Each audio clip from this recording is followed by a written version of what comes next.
Hello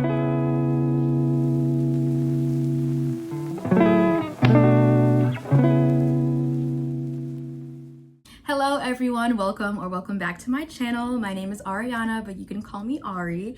And today we are finally talking about Song of Solomon by Toni Morrison. We also have a guest star here, Romeo. He is napping very peacefully behind me. If you haven't watched my last video on Sula by Toni Morrison, I break down some components of that novel, and I highly recommend you check that out if you're interested in a deep dive into that one. So what is the story Song of Solomon about? We follow our male protagonist, Milkman Dead, but we follow him through his life. He learns a lot about who he is as he goes on an odyssey seeking to discover gold, but actually ends up finding out a lot more about who he is and where he comes from and who his family is. So when it comes to analyzing stories or classics such as Toni Morrison, I like to look at two things. I like to look at their names, the names of all the characters, and the first line of the text. So I'm gonna read the first line of the novel and we'll talk about the names a little later. The North Carolina Mutual Life Insurance agent promised to fly from Mercy to the other side of Lake Superior at 3 o'clock. We already have this outside perspective, this third person omniscient kind of perspective. And in this novel, there's a foreword where Toni Morrison talks about the tone of the first line is meant to mimic a broadcast or a news article kind of, and it's as if it's making all of us aware of this moment as it is a monumental moment. She also mentions North Carolina and Lake Superior. North Carolina is the south and Lake Superior the north. So there's this idea of weaving in the Great Migration. Other words to consider in this first text are mercy and fly. But mercy is something that every character interacts with in some way, whether they refuse it, whether they yearn for it, whether they beg for it, whether they are denied it. It is something that every character in this novel interacts with. And the idea of fly, right, is interesting because she's referring to someone jumping off of a building. The idea of fly creates a different meaning in our heads. It's like a way to escape to, or to travel to leave someplace, something behind for something else. And the word promise. The life insurance agent promised to fly from Mercy to the other side of Lake Superior. So using the word promise makes this out to be a declaration. And it also makes it out to be like, I'm doing this for the people. The sentence just packs so much information in, and the first sentence alone tells us exactly what to expect from the novel. This novel touches on themes like love and sexuality, magic, racism, freedom. Names in classics and allegorical texts, we know they're so important. Just by looking at all the names of the characters in this novel, you can learn this story. Names are so important to Black culture, to Black history. So many times have our people's name been erased, removed, destroyed, denied, changed. It's a way for us to understand who we are to each other, and it's a way for us to carry who we are proudly. So I'm going to talk about Milkman's name and where it came from. So Milkman was breastfed until he was about, I think, 8 years old. Between 5 and 8, his mother was breastfeeding him. And through a window, let's say like a busybody, the town crier, the nosy guy in the neighborhood, saw that Milkman was being breastfed. And then he went on to tell everybody. And then he developed the nickname Milkman. And Milkman does not know the origin of his name. He doesn't learn that till much later in life. And so it also represents this kind of stunted growth that he had. As we go through his life, we learn that he's pretty unsatisfied. He doesn't seem to have any attachment to anything. Even his mother, right? As he grows up, he doesn't even seem to respect or acknowledge his mother and her efforts that she took to take care of him. We're gonna talk about Guitar Baines. Guitar Baines is Milkman's friend, right? They're homies, they've been friends since they were small, but they have very different lives. Milkman has a life, or grew up in a life that was very comfortable, right? He didn't really have to want for anything. Things were handed to him, he was taken care of. His dad works in real estate, right? He has a whole life set up for him. Whereas Guitar had to pretty much find his own way. He had to hustle, he had to get it how he could. He had to make his own way in life. So Guitar Baines, his first name stems from a contest he did when he was small. And it was to guess how many jelly beans are in the jar. And I can't remember if he guessed correctly or he was the closest, but anyway, he won, and the prize was a guitar. And he never actually ended up learning how to play the guitar, but everybody started just calling him Guitar because of this instance. And we'll also come to understand Baines, right? Baines is a representation of ruin, of death, bad things to come. You can think in terms of Batman's villain. You can also think in terms of, there was a deity that was also Bane, just evil, tyrannical kind of person. And that is something you'll see become Guitar's trajectory as the story progresses. And we also see Milkman and Guitar butt heads, and it has a lot to do with where they come from. It has a lot to do with the way Guitar sees life and the purpose of life, and how that differs from that of Milkman. So we learned that Guitar is a part of a group called the 7 Days. It's this retaliation group that responds with violence when their community is met with violence, right? So it's tit for tat. You take one of ours, we take one of yours. Milkman discovers this and he's like, nah, this isn't any way to live. Like, you're just like them. You're feeding into it. How are you any better? And Guitar is like, well, I do it out of love. I do it out of love for my people. And Milkman is like, how can this be something that you do out of love when you're taking an innocent person's life? You're actually no better than them. And so this becomes a very, a point of contention for them, right? Milkman doesn't seem to understand this. But what's interesting to think is that Guitar has a purpose, right? Even though it may not be something we agree with, or you agree with, or Milkman agrees with, he's found his purpose. Whereas at this point, Milkman is still not sure about who he is, and that bothers him, and that shows very much in ways in his interactions with women, which is a very important thing to consider.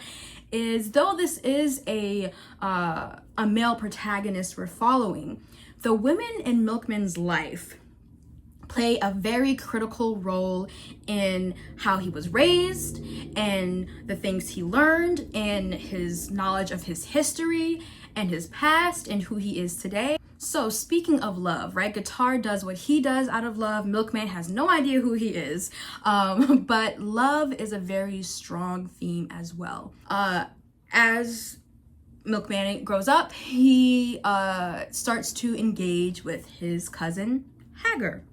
Hagar is the granddaughter of Pilot. Pilot, follow, Pilot is Milkman's aunt. So Hagar is Milkman's cousin. So he is in a romantic situation with his cousin. Okay, so the relationship between Hagar and Milkman is not mutual, right? He seems to use her for whatever he needs, and then when he's done with her, he's done. But Hagar isn't done. Hagar is someone who she becomes obsessed. She becomes deeply obsessed with him. He becomes her everything. She wants to win his heart back, right? He's like, he basically pretty much says, I've hit that and quit that. And she's like, I love you, I love him. And she's doing all these things to make herself seem more attractive in his eyes. And none of it is working. And he rejects her. He never ever gets back with her, and he rejects her. And something to note about Hagar's name. Hagar was the servant of Abraham in the Bible. And Hagar was kicked out by Abraham's wife because Hagar had Abraham's son. So Abraham cheated on his wife, had sex with Hagar, and Hagar had his son. And then the wife kicked Hagar out. So again, another way to unpack this story is, like I said, the names. Hagar's name has a very strong connection to that of the biblical Hagar in the Bible. Pilate is Milkman's aunt. So let's unpack Pilate. Pilate is made to be the ideal character, right? She's not perfect, but she tries. She learns of her history. She carries her name proudly. She's a strong person. She doesn't succumb to obsession. She is also the outcast. She's the one that makes the most sense, but she's also the one that's pushed aside the most. So let's talk about Pilate for a second. Milkman's aunt and the sister of Macon Dead Jr., who is Milkman's father. So Milkman's father is a junior, and Pilate is his aunt. His aunt is the sister of Macon Dead Jr. And though Milkman is the protagonist, Pilate kind of acts like the pilot of Milkman's life. She is the one who helped birth him, right? She helped get him here. She's the one who leads Milkman to his history. She's the one who helps him get in touch with who he is. She was also the woman born without a navel, which also made her an outcast and limited her relationships with other people. Also, Pontius Pilate was the one who ordered Jesus's crucifixion. So let's talk about Macon Dead Jr. Okay, this is Milkman's father. Milkman is very much like his father in the fact that he is very far removed from his history. His far removed behavior from his history is reflected in how he got his name. So his father, Macon Dead Jr., his father, Macon Dead Sr., got his name from by accident by a drunken worker who accidentally mismatched his answers. So he was filling out a questionnaire or answering a questionnaire and put all his answers in the wrong spot. So when asked where he was born, he said Macon, which is Georgia, Macon, Georgia.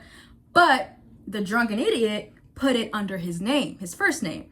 And when asked about a family member, he said Macon Dead Sr. said dead.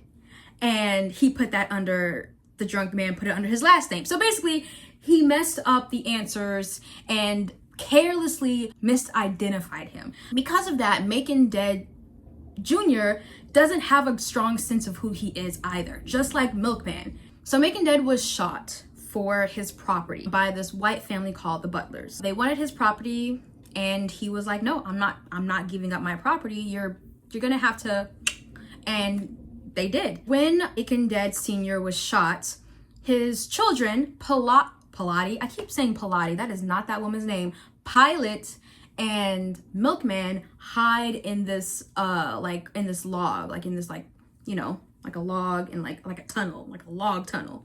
And within it, they see this white man is also in there, and Milkman shoots him, right? Shoots the man dead, kills him. They find a stash of gold. And Milkman's like, oh my God, we gotta take this back. Like, we gotta take this gold. The man is gone. There's gold here. Like, this was meant to be. And Pilate is being the good character she is, the idol she is. She's like, no, don't take it, leave it. And Milkman's like, are you serious? So he's like, boom, fine, I'll leave it alone. Fast forward into the future, there is this green bag, like a huge sack just hanging from the ceiling of Pilot's bedroom. Milkman tells his father that, like, he's like, I don't even know, like, she's got this green sack in her room and hit my head on, like, it's, and Macon's like, wait, what? That's where the gold is. So all this time he's thinking that Pilot took the gold, went back and took the gold. And so Macon is like, son, I need you to go get that green sack hanging from Pilot's room. It has a lot of gold in it. Milkman's like, okay, fine. Him and Guitar get together and he's like, okay, I got a job for us. We're gonna get some gold out of Pilot's room. You get a cut, right? So boom, fine. The plan is happening. They have like a little bit of a discourse, but the plan goes and they do the thing and they take this sack.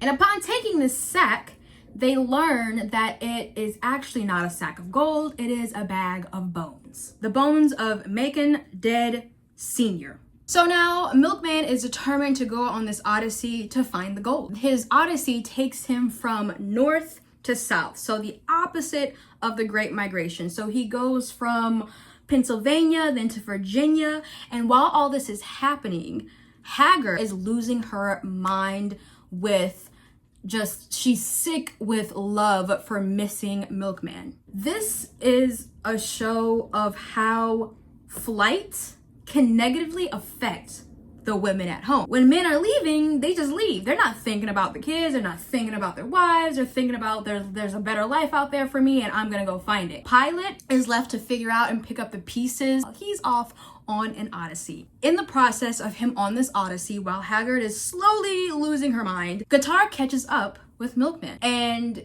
Guitar is now under the impression that Milkman has hid the gold for himself. And Milkman's like, no, I haven't found any gold. Like I've traveled from state to state, farther south, and I have found nothing. But what he has found is history. Through his odyssey, he learns the history of his family, and it's something that gold can't buy. He has this newfound sense of optimism. He learns the story of his great-grandfather, Solomon, and Solomon took a great flight. It was said that in the night, he flew away and literally like just flew off into the sky and left his wife and kids alone. And they didn't handle that very well. Flight does not always equate to better for everyone. So upon returning from his odyssey, finding no gold, but understanding a better sense of who he is and his history, Hagar has passed away from a broken heart. And Pilot sings at her funeral. Now that Milkman understands who he is and what's going on, he wants to do things right. So he wants to have Pilate journey with him to go properly bury his grandfather, Macon dead Sr. He wants Pilate to come with him as his pilot. So she agrees, she does, and when they get there, Guitar has followed them and he shoots Pilate accidentally. There's speculation that Guitar meant to hit Milkman but accidentally hit Pilate. I don't buy that because, first of all, his whole job is being a hitman, essentially. Like, he retaliates, so I feel like his accuracy would be pretty good. But there was also a time where early in the novel where Guitar was on when Milkman was on his odyssey, Guitar tried to kill him but didn't succeed. So, but I think that it wasn't an accident, because I think that Guitar maybe thought that Pilate was also involved in some way. I mean, they are family, so maybe he killed Pilate thinking that she's in on it too. So after Guitar has accidentally shot Pilate, he says that now he knew why he loved her so. Without ever leaving the ground, she could fly. There's this moment of like this euphoric kind of energy because Milkman jumps at Guitar and then it's over. There are things that I did not touch on. There's so much. I barely scratched the surface of what this novel offers. So I encourage you to do your own reading, do your own research, and I hope you found this video interesting. There's so much to discuss in this novel. In the beginning, we start with a life insurance agent jumping off a building and taking flight. And at the end, we finish with Milkman jumping at Guitar up and away and them taking flight. I'm excited to edit this an hour right now. Thank y'all so much for watching this video. I hope that from all the things I talked about, that there maybe was one thing that stuck out to you as interesting, or one thing that opened your mind about this book. If you haven't engaged with any of Toni Morrison's novels, this is a good place to start. You can totally start with Sula. Put a little thing here of the video that I did where I talk about Sula. Yeah, thank y'all so much for watching, and I'll see you in the next video. Bye!